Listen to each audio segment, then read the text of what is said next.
अभी US housing market में H1B visa holders और अदर नॉन परमानेंट रेजिडेंट्स के लिए बड़ी समस्या सामने आई है। FHA यानी कि फेडरल हाउसिंग एडमिनिस्ट्रेशन ने अपना लोन प्रोग्राम जो है अब सिर्फ परमानेंट रेजिडेंट्स और यूएस सिटीजन्स तक लिमिट कर दिया है। इसका मतलब यह है कि H1B, L1 या अदर टेम्पररी वर्क वीजाज जो होल्डर्स हैं वो अफोर्डेबल हाउसिंग लोन नहीं ले पाएंगे। तो चलिए जानते हैं पूरा मामला क्या है इस वीडियो में। मैं हूं आपके साथ वर्षा दुबे और आप देख रहे हैं NBT take care. FHA loan हमेशा से इंटरनेशनल वर्कर्स और वीजा होल्डर्स के लिए हाउसिंग मार्केट में एंट्री आसान बनाने का जरिया रहा है। ये लो डाउन पेमेंट ऑप्शंस और फ्लेक्सिबल क्रेडिट रिक्वायरमेंट्स के लिए जाना जाता है। लेकिन अब ये सुविधा उन लोगों के लिए बंद हो गई है जिनके पास परमानेंट रेजिडेंसी नहीं है। इस कदम का असर सबसे ज्यादा उन इंडियन प्रोफेशनल्स पर पड़ेगा जो H1B या अदर वर्क वीजा पर यूएस में रहते हैं और घर खरीदने का सपना रखते हैं। इस चेंज के बाद H1B वीजा होल्डर्स अब कन्वेंशनल लोन्स या प्राइवेट लेंडर्स के माध्यम से ही घर खरीद सकते हैं। लेकिन कन्वेंशनल लोन्स में हाई डाउन पेमेंट और स्ट्रिक्टर क्रेडिट स्कोर रिक्वायरमेंट्स भी होती हैं।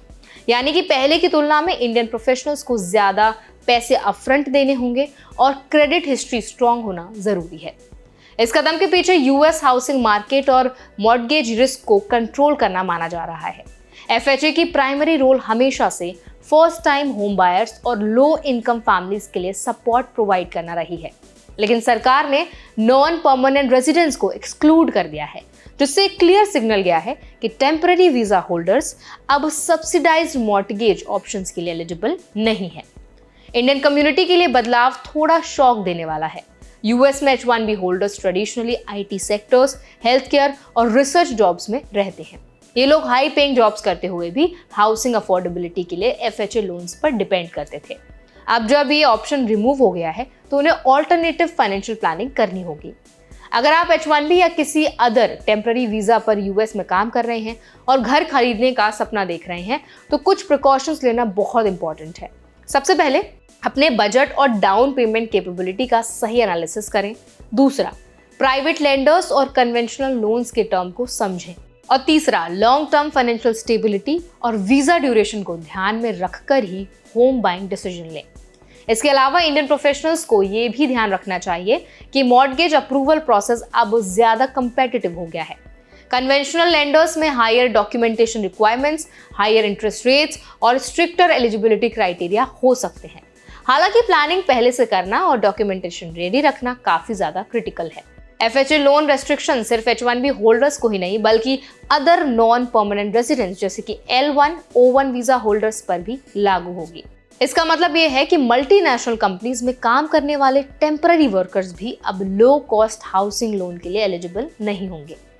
ये स्टेप हाउसिंग मार्केट को स्टेबलाइज करने के लिए लिया गया है, लेकिन इसके अनइंटेंडेड कॉन्सिक्वेंसेस इंडियन और इंटरनेशनल वर्कर्स के लिए काफी बड़े हैं। एक और एंगल ये भी है कि यूएस में होम ओनरशिप का कल्चरल और फाइनेंशियल सिग्निफिकेंस बहुत बड़ा है।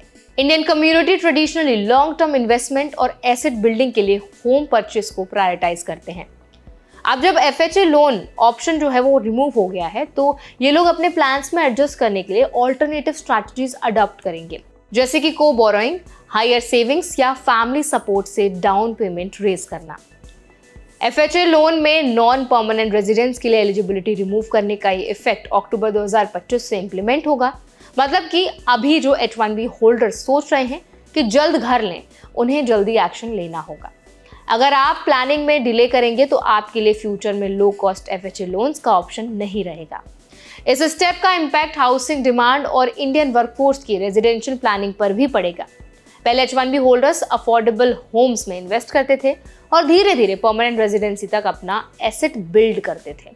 अब ये चेन ब्रेक होने वाली है, जिससे रेंटल मार्केट और ऑल्टरनेटिव हाउसिंग ऑप्शंस में प्रेशर बढ़ेगा।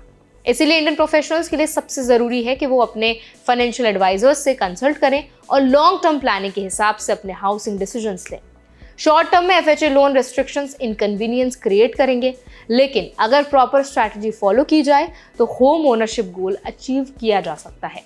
इसके अलावा इंडियन कम्युनिटी को अपने करियर प्लानिंग और वीजा स्टेटस को भी क्लोजली मॉनिटर करना चाहिए, क्योंकि जो मॉर्गेज एलिजिबिलिटी है अब वो वीजा टाइप, ड्यूरेशन पर डायरेक्टली डिपेंड करेगी।